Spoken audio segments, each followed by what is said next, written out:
We're on to politics right now. The Republican National Committee now soliciting pledges from their presidential candidates that they will support the eventual nominee should they fail to become the party's candidates. Chairman Reince Priebus will reportedly meet with frontrunner Donald Trump in New York today. Trump has not had yet confirmed or denied his intentions to run as a third-party candidate if need be. I want to bring in Weekly Standard senior writer John McCormack and Harvard Law professor and political activist Lawrence Lessig. Gentlemen, good to have you on the program. Thanks so much for joining us. Great to be here. What are your expectations first from the meeting this afternoon with Reince Priebus and Donald Trump?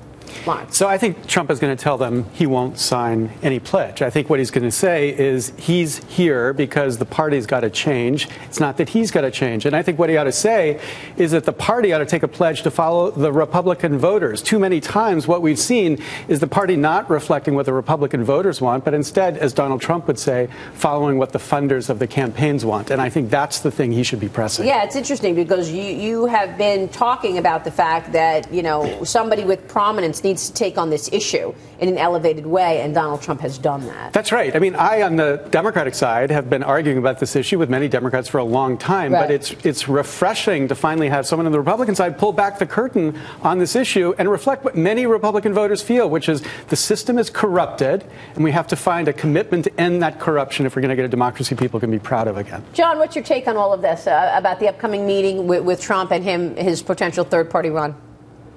Well, I doubt that Trump will actually sign this for no other reason than that it would appear that he's backing down. And if there's one thing Trump doesn't do, it's back down. I think that Reince Priebus is under a lot of pressure from donors to at least draw attention to this issue, as they did in the first debate. I think that's what's going on right here, where they just want to make it clear to all these other Republican voters, you know, the 70–80% of voters who have not backed Trump so far, that this guy isn't even sure if he's going to support the eventual Republican nominee. It's not so much about degrading the support he already has. It's about telling the rest of the party that, hey, this guy might not be serious about backing the Republican candidate. Wow. Well, Trump's not going to do anything that anybody asks him to do. I mean, that's clear. That's been his whole message. So you don't think he's going to sign the pledge either? No, he's not, Maria. And he's going to continue to muddy up the Republican nomination. I mean, that's what he's been doing this whole time. Right. And this just further proves that. Wow.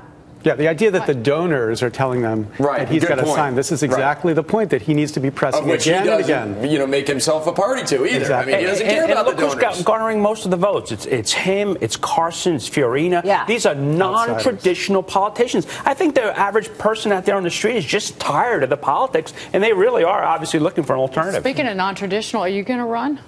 Yeah, well, you know, we're doing a Kickstarter. If I get to $1 million, what I said is I would run a referendum candidacy focused on this issue alone, this issue of the corruption in Washington. We would pass a statute to fix this, and I would step down. So are you going to run then as a Democratic? Yeah, that's who I am. I'm a Democrat, so I'd run as a Democrat. But in the Democratic Party, I would make this issue central, just like Donald Trump is making this issue really prominent. This is a business show, Larry. Is that really the best use of $1 million?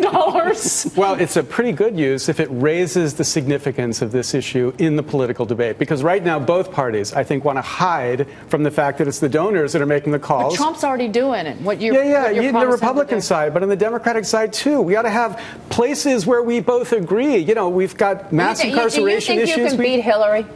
Well, I think that the issue would be very significant in the race with Hillary, and you know, especially given the other things that are going on in the race with Hillary right now. Who knows what's possible? All of the predictions about what's possible in politics turn out to be as silly as the predictions about Bernie Sanders not possibly having any appeal in the Democratic Party. What about, hey John, what about the Clinton staffer who has signaled that he wants to plead the Fifth Amendment rather than answer questions about his role in installing her personal server in Westchester?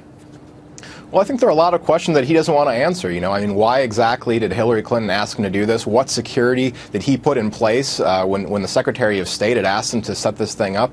I think there's all sorts of technical questions this guy just doesn't want to answer. Maybe he's also concerned about himself getting ensnared in the former Secretary's lies. So you don't really know why he's the one who's not willing to testify when a few others are willing to do so. I think the other question for him is there a second server? Yeah, well, and backup servers. One was scrubbed clean. Right. And you know, I mean, think about Hillary for a second. You know there was more than one server. There has to be. I mean, it's Hillary Clinton. Come on. I mean, you think she'd put everything on one server and just let it... A facilitator of transferring that classified info to non-classified, he could be facing criminal charges himself. She's testifying in front of that Benghazi committee in October. I mean, she's got to have her, like, T's crossed and her I's dotted in terms of her performance, because her performance has been so lacking on the campaign trail. Well, you may be able to hit to beat Hillary, but will you beat Joe Biden?